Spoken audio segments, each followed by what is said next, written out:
కూర్చున్నావా?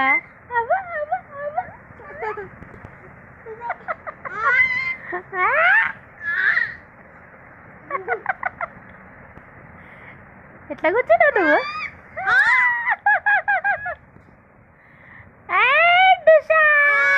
పడ్డద్దు. వద్దుకు వద్దుకు ఆమె లేస్తుంది. ఆమె లేస్తుంది నాన్న. ఆమె లేస్తుంది బిడ్డ.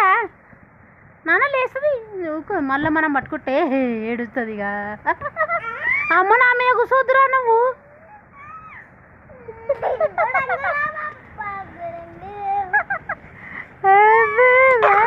ఆమె కూడా గుర్ర పడుతుంది.